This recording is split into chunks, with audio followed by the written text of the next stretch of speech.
Welcome back to the Midlife Rebrand Podcast. This is episode 10, the awkward episode. Just plain and simple as it is. Me and my glasses today. Do you wear contacts? Yeah. Oh, how do you do it? Every once in a while I try and give my eyeballs a break, but I hate wearing glasses. It's like as soon as my glasses smudge, and then all day I feel like I'm like looking at the smudge, instead of like looking at people in the eyeballs, and then I just look like a crazy person. That's How fine. do you get contacts in your eyeballs? Because I tried. Oh my god, use the dailies, the little skinny one. I wear them, they're supposed to be daily. And I wear them for like 4 days. Sleep in them, shower in them, swim in them. I do everything in them. I'm not a good student for the eye doctor. I'm a good student in jiu-jitsu, but not for the eye doctor. I did their little course, and it took me 2 hours to get one of them in because I'm not an eye. I can't touch eyes. I can't see people. So it took me 2 hours to get it in. By the time I got it in, my eyes were so irritated I couldn't open them. I feel like you should try them again. Yeah, I want to. I really do because I'm the same. Like I hate wearing glasses all the time. Oh yeah, I just plop those babies in. Okay, maybe I'll do that. That's on my to-do list. Yeah. Anyways. I mean, it was weird at first. I definitely was like blind stabbing at my eyeball for a long time, but Is there a tool that I could use? I'm sure there is. Amazon. I should look. I can't even put eye drops in my eye. Jeff You can has- hire a robot to put it in for you. Jeff has to put eye drops in if I ever need it, and I'm like, she's like, open your eye. I'm like, it's kind of open. Are you like Rachel from Friends? Yes, when I can't Monica do- like pinned her down. Oh, and yeah. Put the did you see that episode? I did, yes, and that's Put the eye drop and tried to just spritz it all over her face to try and get Yes, one drop in. That would be me. Yeah, I don't know. I'm not weird about the eyeballs. I am so. Ugh. Like when I take out my contact, I like to squeeze my eyeball a little extra. No. Yeah. Oh gosh. I actually watched my mom get laser eye surgery done. Not in the room, but like on a screen. And they puncture the skin that the flap that goes over the eye, and then they peel it away. And you know when you peel skin off of a grape? Yeah. That's exactly what the inside of the eyeball looks like when you peel away the glossy. And then they lasered it and just flapped it back over, and that was it. It was cool. I can deal with a lot of gross stuff, but eye stuff, and no. The only thing I can't deal with is nose jobs. Like watching nose job, on Botched, the show Botched, or I had a little nose job. when they're banging in there with a hammer and a pick. Yeah. No, I don't like watching that. Actually, I almost fainted when they took the packing out. Mine was for a deviated septum, not an actual nose job, but I have a deviated septum too. it was life-changing. I'm telling everybody about this surgery. Life-changing. So what symptoms were you having beforehand? I had chronic sinus infections, and I could only breathe really good if I went like this. Every time I get sick, I end up with a sinus infection. Yep. So I always just pressure here and pain. Yeah. So I had the surgery in 2008. No, 6, in between 6 and 8. And I've never had a sinus infection since. I don't have any nasal congestion, nothing. Nothing. Life-changing. I'm telling everybody about this. Interesting. Mm-hmm. I had no idea I had a deviated septum until my 18th sinus infection here in Cochrane. And then my doctor was like, well, it's just your deviated septum. And I'm like, excuse you? From all my cocaine days in the hood? I swear my brother broke my nose at some point. I'm sure it's true.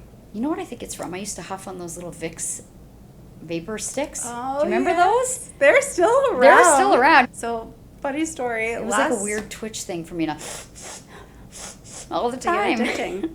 Lincoln did that last week.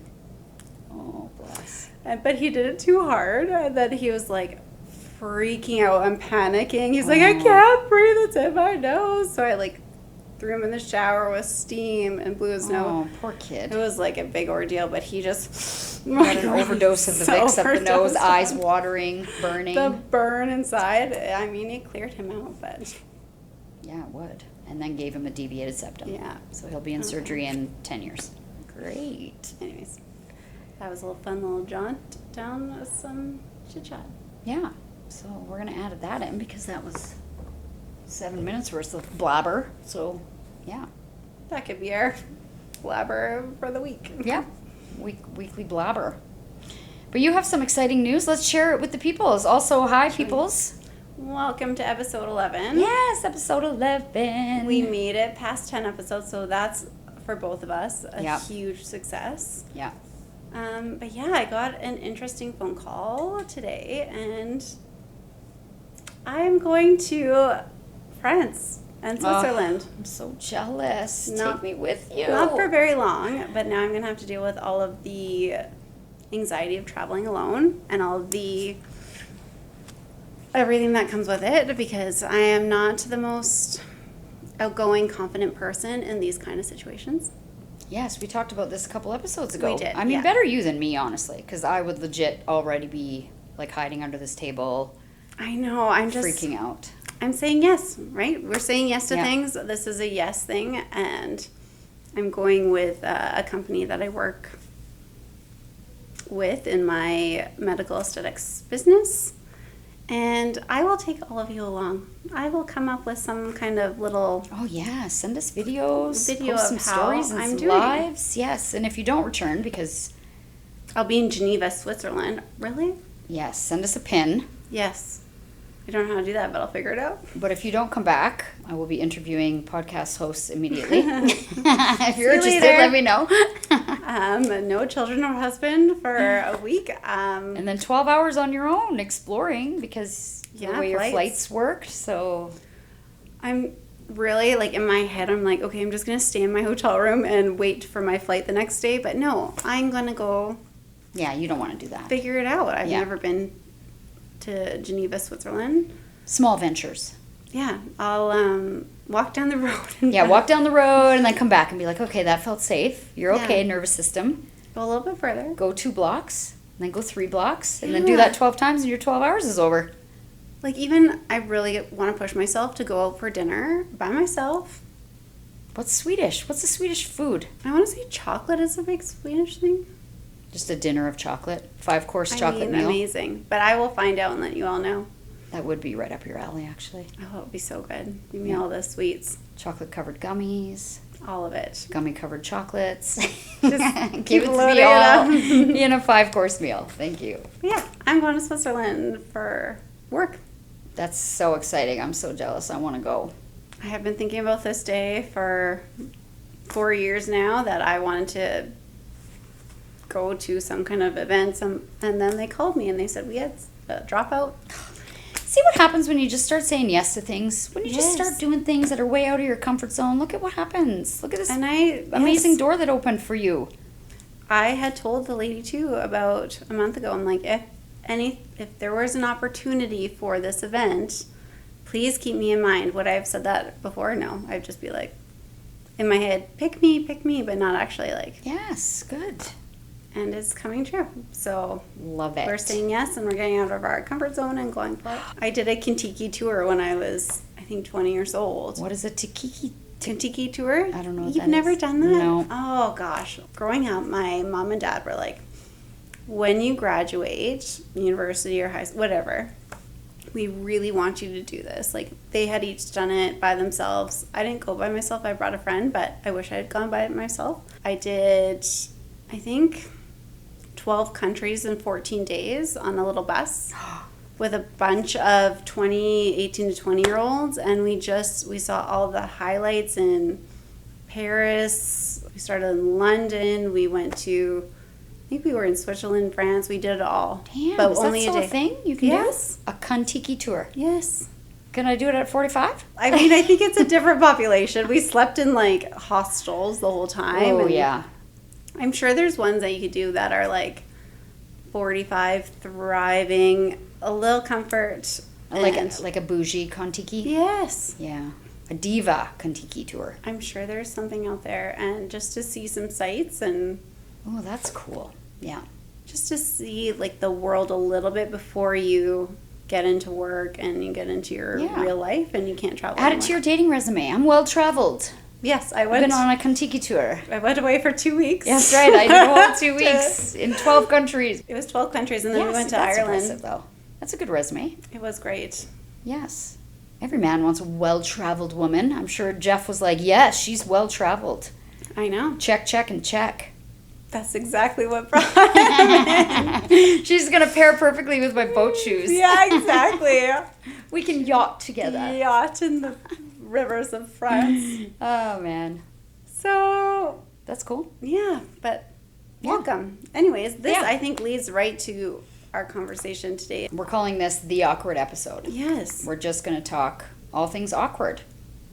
And I think that's so important. I feel like, yes, there's awkward moments when you're growing up, but in your midlife, it just amplifies a little bit. Oh, I'm finding way more awkward moments in my midlife than I ever feel like I had when I was in my younger years. I feel like I just powered through it. I was a little more resilient, maybe had less F's to give. Yes. And now, being the overthinker I am and the ADHDer I am in the midlife, the awkward is so real.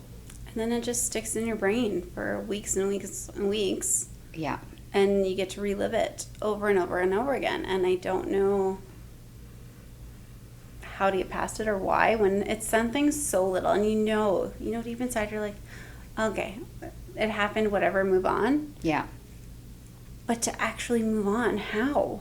Oh, I don't know. When you feel like you'd rather hurl yourself out of a window of a building rather than like cross paths with someone or make eye contact or have a weird exchange. Exactly. And I know we're making it a bigger deal in our heads. I get that. But how do you not? How do you survive the awkward? That's what I would like to know. I would like to get better at getting through the awkward. I don't want to have so many awkward moments in my life. I don't either. And is it because we're making it awkward or is it because it's actually awkward? I don't know. Both. Like I was doing a little GPT. Yes. Mm-hmm. Always getting it wrong. And I was like, is there actual science to the awkward? Or is this just like an ADHD thing or an overthinker thing? No, there's science. There's science. Tell us. We want to hear.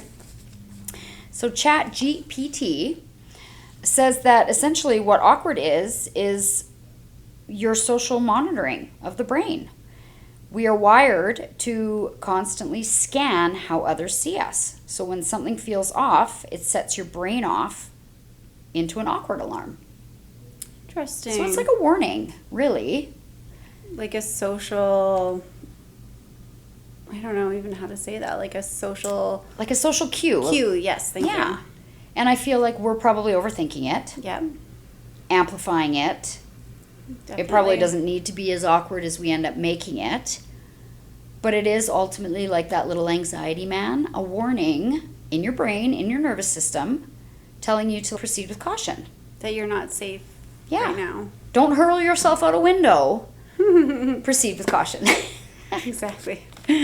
Yes, but it's so awkward. And I do find exchanges with like men tend to be less awkward. Like I'm thinking about the time in jiu-jitsu when we were attending our Tuesday morning class and it is majority men and just Shay and I. Yeah.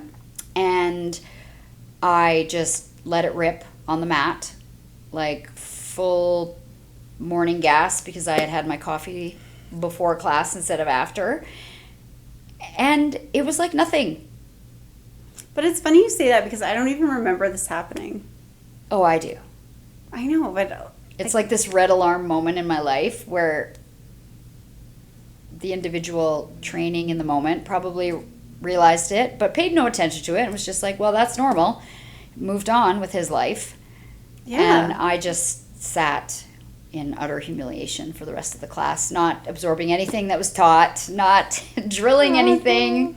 Because you were fixated on that one little moment that no one really remembers. Yes. But I feel like because it was majority men, yes, they were like, oh, we do that all the time. All the time. We just live in gas. Yes. We just expel it for fun. Exactly. And I feel like had I done it in the women's class, I may have never returned. I feel like women would be like, oh, ha ha. And then but that almost makes it worse. Somebody so laughing in your worse. moment, you're like, oh, I'd like to make light of it. I would like to laugh it off, but also I would like that nobody noticed this or paid attention. Hide in a hole somewhere. I agree, but then again, I think that's your over rumination of probably of the thing. Because I'm a ruminator by nature. Yes. I know, and I am too. And I do have to remember that people have a lot in their lives. They're not going to remember the one thing I said or the one thing I did. Or That- it happened. It is what it is. Can't take it back. Can't No. change it. Just going to ruminate about it, overthink it for 7 months, and then maybe forget about it when I'm 92. Yeah, makes sense. But I don't know what's worse. I think I would rather expel some gas loudly and abruptly in a moment and then it be gone than have an awkward conversation or small talk Yeah. with someone that you would like to avoid with your entire being. I feel though like my fight or flight response would be to just like talk about it, but not actually like what it was and be like, oh, it's an excuse or something. Oh, the awkward exchanges. Yes. I just can't. Oh man, it's so uncomfortable, and I feel like when you meet somebody and you connect and you can chat and everything's like easy, and then you have those people where you're just not clicking and you're like questioning everything you said, everything. Yes. And you're like, why? Why is it so hard right now to get this conversation flowing? And I feel uncomfortable or awkward saying anything. Yeah. But I also think it's just then maybe that person is not Your vibe. Yeah, exactly. Yeah. You're just not meant to click. But also, wouldn't it be nice to just be like, hey, nice chatting with you, but this isn't going to work out. I wish. See you never. Talk to you never. And I mean, that's what ChatGPT says, is name it. Right then and there. Be like, yep, that was awkward. Okay. Yeah. I just could never. It's the confrontation. It's the, like, getting it out there. Yeah. We would love to hear what you guys do in awkward situations. Are you the one to ignore, like nothing happened? Or are you the one to call it out and run away? Or Yeah. I feel like I'm a mix all the time. depends on the situation. Yeah, I will do the avoiding for sure. Sometimes I will just try and like face it head on and like push past it. Other times I will call it out. I guess Yeah. it depends on the situation. And I like to think we're all adults. So we had this weird exchange or we had this, friendship at one point and we're not the best of friends now. We're all adults. Can't we just exist and still be Exactly. normal? No. No, you can't. It doesn't work that way, unfortunately. It I wish doesn't it work did. that way. And I think maybe you get to a maturity and a point where you're like, okay, we are not good friends, but if I see you, hi, how are you? Okay, good, bye. Yes. But it's not that. It's like the weird looks. It's the like, oh, I don't want Yeah, to I be feel here. like it never ends up being that. No. As much as you want it to be, it just doesn't. And maybe one day it does get to that point, but how many years does that take? Oh. Or looking at it from a whole different perspective, is it just us that are feeling that way? Like if we walked into a room and you saw someone that you didn't really want to see, an ex-friend, and whoever, are we putting that pressure on ourselves and making that story up in our head again? Probably, there's a bit of that, for sure. Where we can just say, like, I'm here with my friends or my spouse or my kids. I'm just going to live how I normally live. Yeah. I mean, I would like to think that's how it should go. But maybe it's just my brain. Easier said than done. It doesn't always No. feel like it goes that way. Mine never does. And ChatGPT, I know we keep, referring back to ChatGPT, but that's where I go for all my answers in life right now. Outside of my therapist, ChatGPT is like my confidant. Never going to steer me wrong. Might steer me wrong. But not in like a malicious way. But ChatGPT says that those exchanges that you're feeling in that moment, you are 100% building it up in your brain Yeah. to be way more than anyone around you is perceiving it to be. Probably including the person you're having the exchange with. I totally agree with that. Unless it's like a two-sided, obvious situation where there's maybe Bigger. a little tension on both ends. Yeah. But the general public is not noticing at all you're twitching.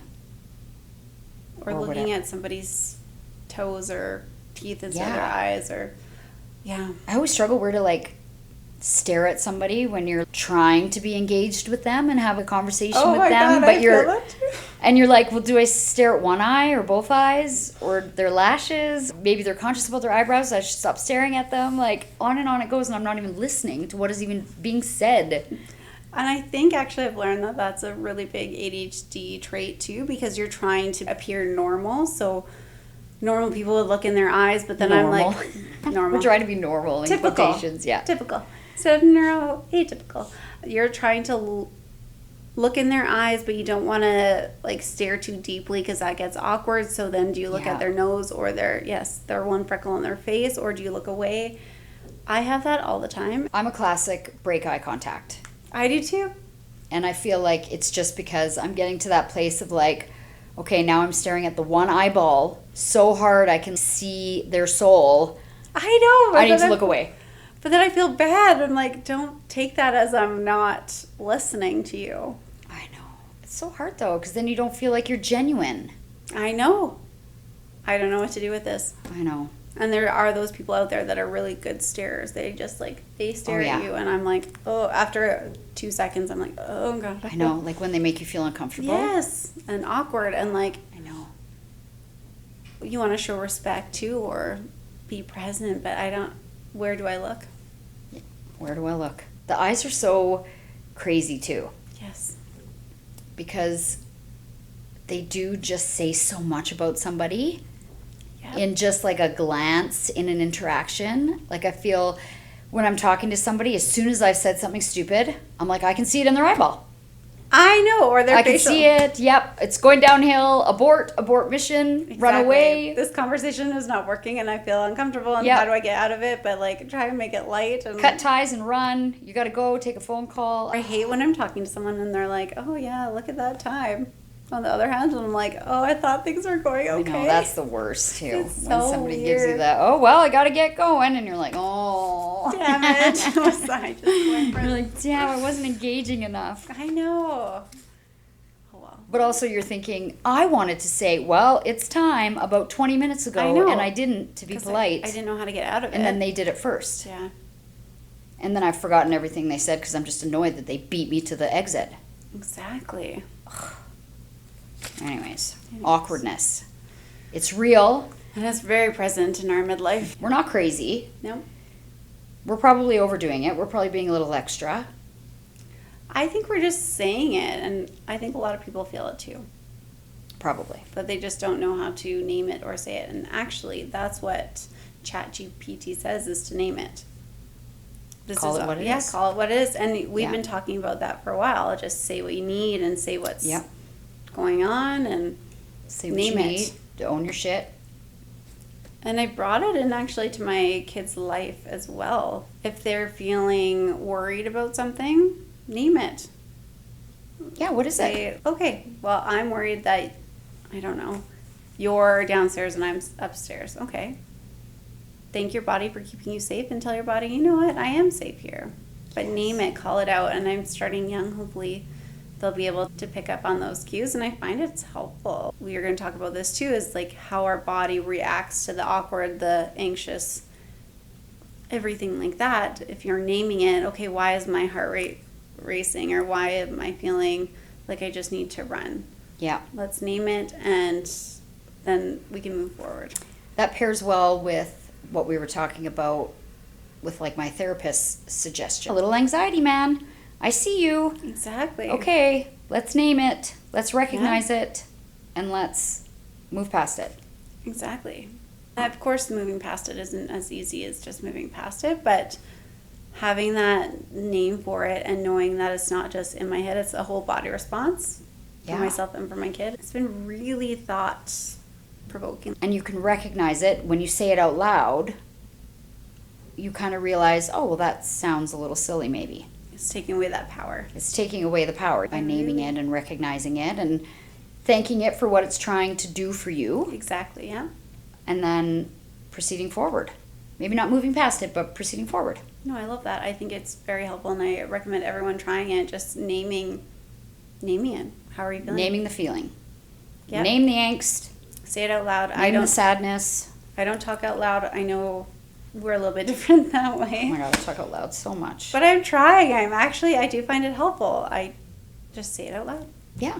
Don't keep it in. It takes the power out of your body. Oh, there it is. Yeah. That silly little thing I'm worried about. In addition to that, we have some tips from ChatGPT for surviving the awkward moments. Perfect. For anyone who's looking for them. Because I am. Always, all the time. 8 little survival tips for the awkward. Own it, don't fight it. So that's similar to what we're saying right now. Yeah. Name it, own it, recognize it, acknowledge it, move forward.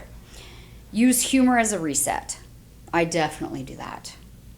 I definitely will crack a joke or say something like sarcastic and break the awkward moment. I feel like lots of people lean that way.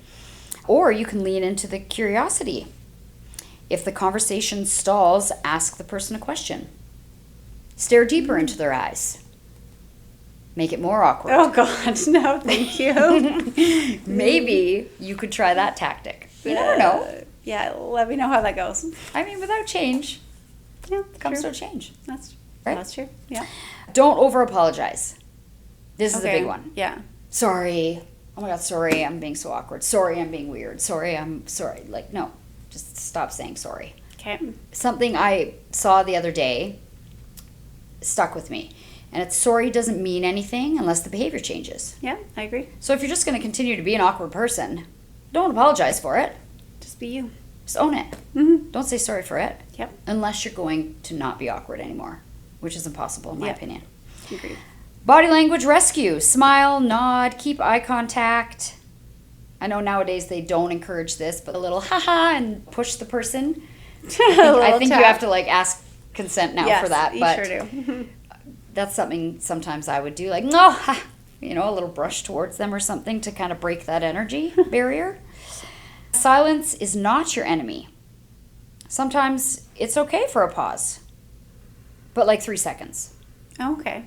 No longer than that, then it's awkward again. Take a breath, count to 3, reset. Yeah, you can do it.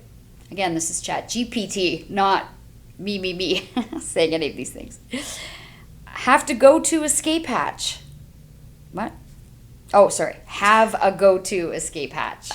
That was terrible I'll go English. to the escape hatch. See you later. I'll go to the escape hatch. Just in the back Yes, pocket. please. I'm just going to open this trap door here and crawl I'm under done. the earth and die now. Thank you. You know what? That's the best advice that I can relate to. Yes, just carry your escape hatch with you and just Yeah. escape into it.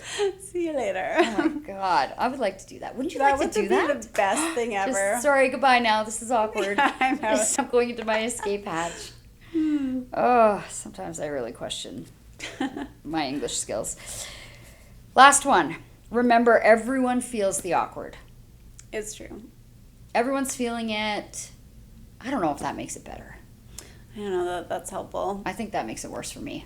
It's something like that I would tell myself, but does it actually help? No. Now I'm carrying 2 escape hatches. Yeah. And I'm either want going one? this way or that way. Yeah. Any way I can. Borrow my hatch. The yeah. tornado bunker. Yeah, the bunker. Yes. Yes. That's what I'm picturing too. Yep. An escape bunker. Yep. Well, I'm awkward now, and I've stared into your soul, so now I have to retreat to my bunker. Yeah. Goodbye. Goodbye. Okay, so I don't know if that was helpful for anyone out there. Yeah. Maybe it actually made your awkward and your anxiety about the awkward worse.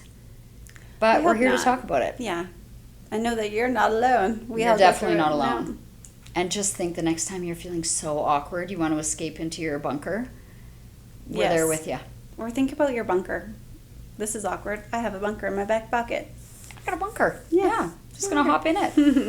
And my little awkward friends will be in there waiting for me. Exactly. Like a bunch of weirdos. Okay. But Yeah. we are not going to be here next week. Yes. We have to just say that right now because it is the first week of school, maybe. We don't know if teachers are going on strike or not. We support you teachers, but there's a lot of what ifs. It's my first year being a hockey mom. You're Yeah. a ringette mom. It's a lot, and we are setting our boundaries and saying, you know what, it's too much to get an episode out next week. but that's okay. We'll be back. Yeah. We're going to leave you guys extra curious Yeah. for another week. And we're sorry to disappoint all of our listeners. Our many followers. Our many, many followers. Okay, so yeah. We'll see you. We'll see you second week of September. So good luck and Godspeed to all the moms and dads going back to life. Back to routine, which is very exciting, but also Very chaotic. overwhelming. So we'll have a bunch of stories. Don't worry. Exactly. Yeah. Coming in hot 2 weeks from now. See you All right. next week. Make sure to follow us at midlife_rebrand podcast.